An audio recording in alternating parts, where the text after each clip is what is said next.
ভারতে লোকসভা নির্বাচনের চতুর্থ দফার ভোট 13ই মে। এই দিনে পশ্চিমবঙ্গ রাজ্যে হতে যাচ্ছে তারকা প্রার্থীদের মহারণ। প্রথম 3 ধাপে রাজ্যের 10 আসনে নির্বাচন হয়েছে।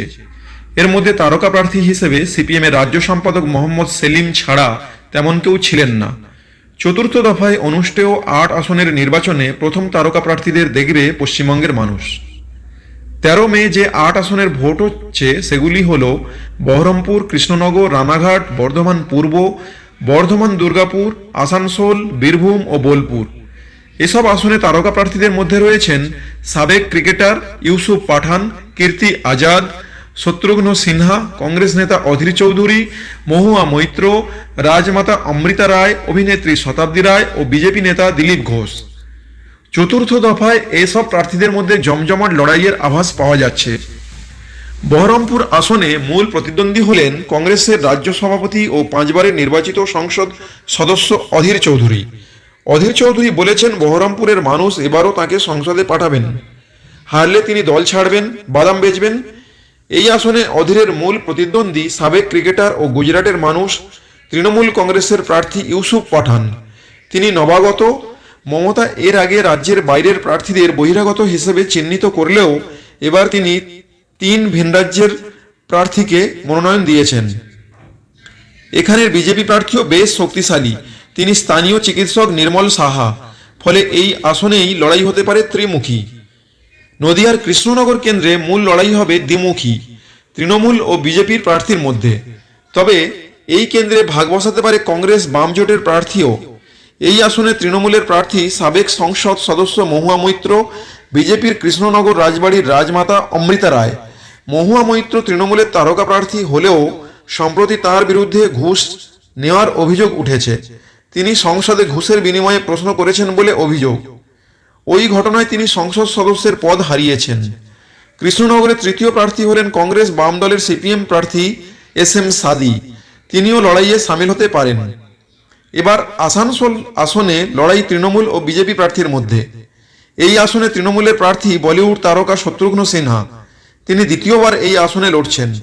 বাড়ি বিহারে আর বিজেপির প্রার্থী হয়েছেন সুরেন্দ্র সিং আলুওয়ালিয়া।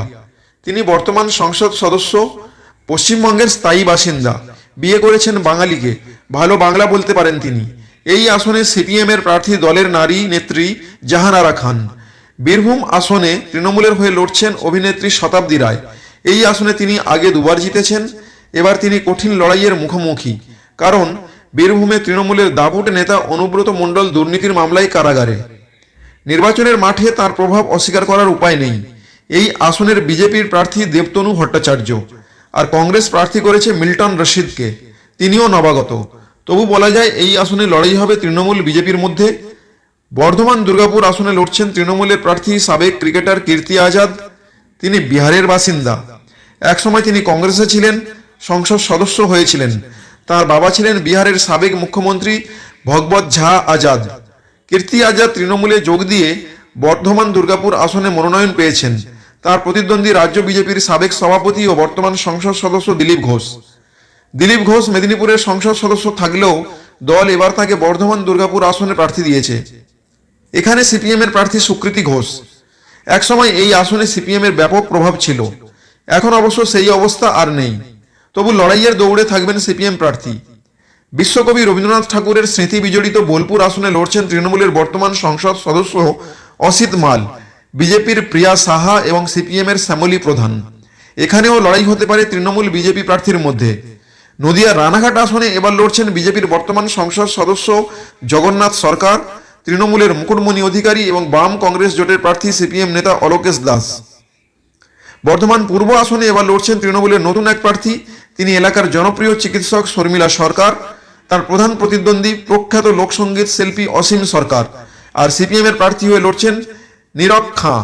এখানে তৃণমূল বিজেপির মধ্যে মূল লড়াই হলেও সিপিএম ভালোই ভাগ বসাবে।